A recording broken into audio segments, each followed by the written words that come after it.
During the 1820s and 1830s, most of the Irish Catholics were settled in the parish of Sydney, whose territory comprised all of the eastern coast of the island, from Cape North to Louisburg. The first resident priest at Sydney was Father Henry McKegney from Clogher, Ireland, who served in the parish from 1826 to 1840. It was Father McKegney who supervised the construction of St. Patrick's Church in 1828, the first Roman Catholic church to be built in Cape Breton. Father McKegney spoke Irish Gaelic, a language required in the Sydney parish since many of the parishioners spoke only Irish. Whereas the Irish in Sydney Brador were keenly aware of events in Ireland, especially the attempt to repeal the union with Britain, the Irish in more remote parts of the island, such as Ingonish, were not as well informed. Settled permanently by Irish immigrants since the 1820s, the Irish in Ingonish remained isolated, especially in winter, until all-weather roads were constructed in the 1950s. Although isolated, the Irish in Ingonish were typical of the Irish in communities such as White Point, Manadoo, Balleen, Scattery, Louisburg, and numerous other villages, since they were both farmers and fishermen. The Ingonish Irish lived a migratory lifestyle, which enabled the people to exploit their two resources. In this painting, representing Ingonish in 1860, artist Lewis Parker portrays an Irish woman married to a man who has two occupations. He is a farmer and a fisherman. After the crops were planted, these people moved down to the beach during the fishing season and lived in log houses for the summer.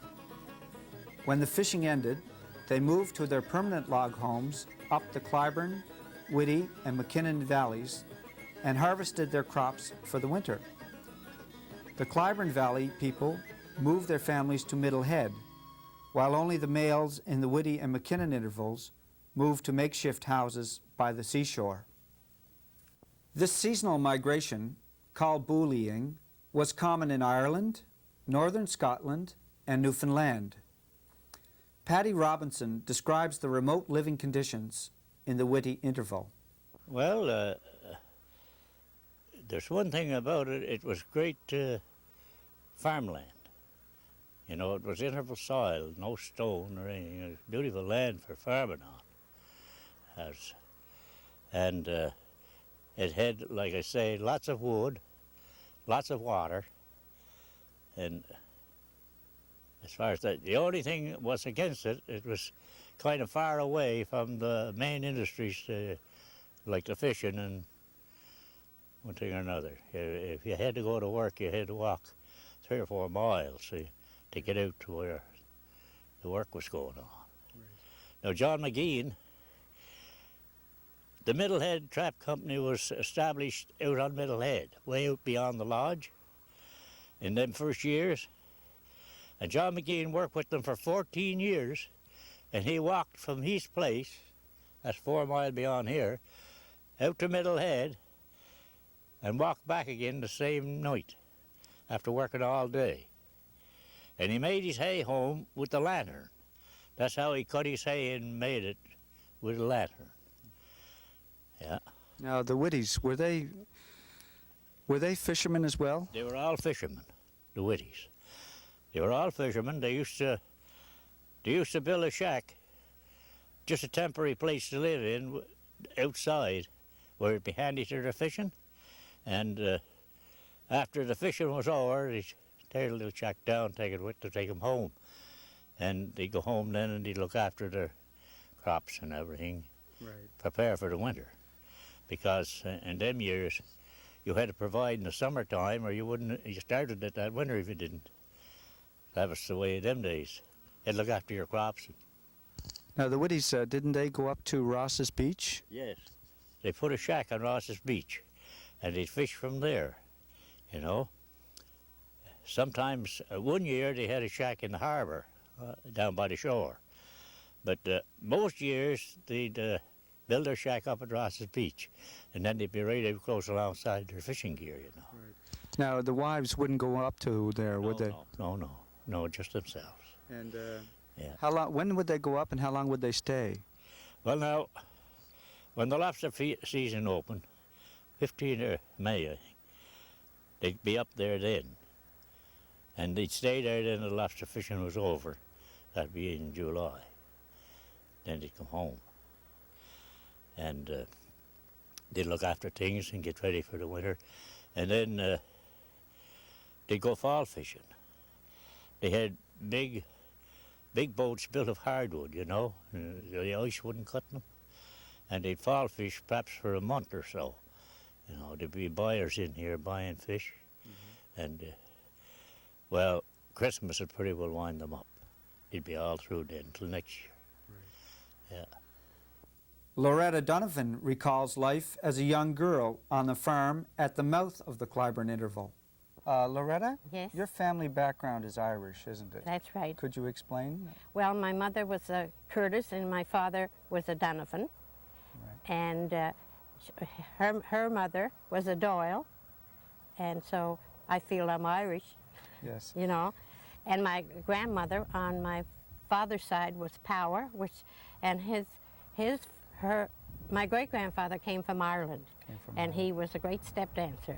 And my father often talked about him, how good he could dance, you know.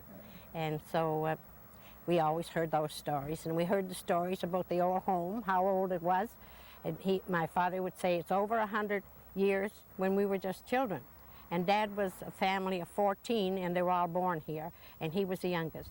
And if he was living today, he'd be 129. Right. Your dad was born in 1867. 1867, and he was the youngest of 14, so you know the home is old, you know. And didn't your dad say at the time when he was a young fellow that it was over 100 years old then? Yes, that's right. Yes, he did. Yeah. So we think that this home is probably built in the 1830s. Probably around that time, yes, Yeah. because they added to it after my dad got married. They added this part here on. Right. But the other part is the old part. Right. And how many children were in your family, in your father and mother's family? 9. We had 6 boys and 3 girls. 6 boys and Yeah. 3 girls. And I'm the only girl left, but I have 2 brothers in the States. Right. Marlborough. Yeah. Or not Marlborough, Brighton. And one is 89 and the other is 84. And you mentioned to me that your parents could not read or write. No, that's true. Mother and Dad couldn't read. And Dad went to school when he was 67. I think there was education. Somebody came here teaching it. It's a night school. And he went and he learned to read and write. And he wrote us all a letter. And then he had a little prayer book that he would read every night, you know, and had the large print. And I remember when he died, the pages were all gone from the top from him turning and reading them. But he learned to read. Mom could write her name, but she never learned to read.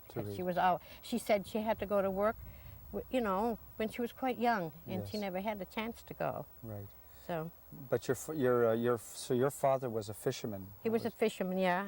He was with the Middlehead Trap Company, and they used to get a lot of fish, and their traps were just off the Celtic Lodge there in the cove. Right. And they got a lot of fish, and sometimes they'd only get a cent each for them.